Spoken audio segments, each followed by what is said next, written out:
We're going to talk about a single document that could actually change the entire global fight against climate change. It's from India, and it lays out some absolutely massive goals for 2035. So let's just dive right in, shall we? I mean, the stakes here are incredibly high. The big question we're really tackling is this: can just one country, a massive developing nation, actually move the needle on climate change for the rest of us? And look, here's the urgent reality check. The official global report card on this stuff. It's called the Global Stocktake. Well, it came back with a pretty stark conclusion. We're failing. All of us, collectively. We're not on track to limit global warming to that critical 1.5 degrees Celsius target. So that's the backdrop. That's why these national plans are so important right now. All right. So, in response to that huge global challenge, India has put forward its new Climate Action Plan. Officially, it's called a Nationally Determined Contribution, or NDC for short. Now that might sound a little technical, but it's basically the heart of the Paris Agreement. It's where each country lays out its promises to the rest of the world. So let's get into the specifics of what India's put on the table. Okay, so this lays out the whole strategy. And you can see right away, India's plan isn't just about one single target. Nope, it's this three-pronged attack, right? It's tackling energy, economic efficiency, and natural carbon capture, all at the same time. Let's break down that first pillar. First up, a huge energy goal. We're talking 60% of its total installed power capacity coming from non-fossil fuel sources by 2035. So think solar, wind, hydro, nuclear, the whole clean energy mix. And to give you some perspective on this, they've already blown past their 2030 goal of 50%. So this new target, it's a really significant step up. All right, target number 2 is about something called emissions intensity. The goal is a 47% reduction. Now, this is a really crucial idea. Think of it like this.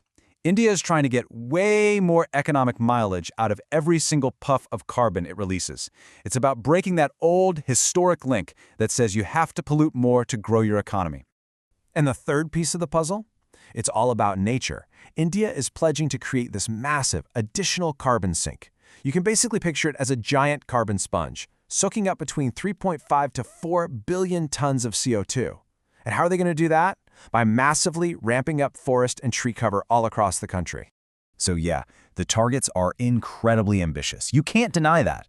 But, you know, like with any grand plan, the devil's always in the details. And the road to 2035, well, it's got some pretty major hurdles.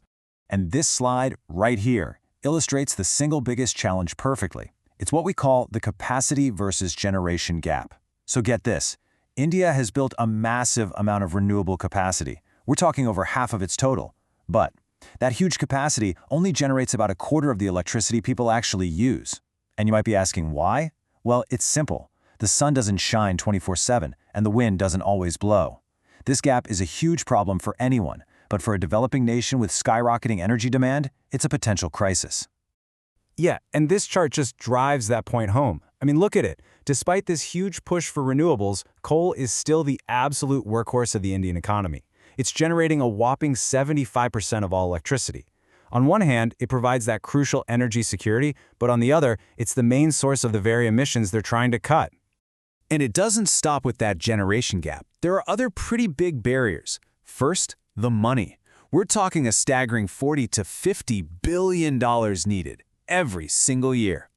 Then there's the storage problem, a serious lack of affordable large-scale batteries. And finally, you've got land scarcity. You need huge areas for both solar farms and all those new forests, and that land is in high demand. So, okay, with hurdles that big, you can see why just building more solar panels isn't going to cut it. The plan needs a much more innovative path forward. So let's take a look at some of the clever solutions they're proposing to bridge that gap. This really is a multi-layered blueprint. To tackle that sun doesn't always shine problem, they're pushing for 24/7 renewables by bundling things like solar and wind with energy storage. Super smart. They're also planning to repurpose old coal mines for these green projects. And to solve that land crunch we talked about, they're getting creative with solutions like agrovoltaics, which is basically putting solar panels over farmland, and agroforestry, integrating trees right into existing farms. But how do you pay for all this? Well, the key seems to be something called blended finance. It's a really interesting idea. Basically, you use public money, say from a development bank, to take on the initial risk of a green project. Once it's de-risked, it becomes way more attractive for huge amounts of private money to come flooding in. It's kind of like a financial force multiplier. Okay, so let's zoom out for a second, because this isn't just about India's domestic policy. No way. Whether India succeeds or fails here, well, it has massive implications for the entire planet. And this quote really says it all, doesn't it? It captures the geopolitical weight of this move. Think about it. At a time when some developed nations are kind of seen as backpedaling on their climate policies, this is being seen as a huge act of leadership from the global south. It really reinforces that idea that climate action is a shared global responsibility. And it's really important to see this new plan for what it is. Not the final destination, but a supercritical stepping stone. It builds on the last pledge they made back in 2022, and it sets the stage for India's ultimate long-term goal, which is getting to net zero emissions by 2070. Each one of these plans is another step on that very long road. Which really brings us to the final, fundamental question here. India is trying to do something truly monumental. They're trying to pursue rapid economic development to lift millions of people out of poverty, while at the same time undertaking one of the biggest green transitions on the planet. Can a nation really do both? Can it balance those two immense challenges? That is one of the defining questions of our time, and you can be absolutely sure the entire world will be watching.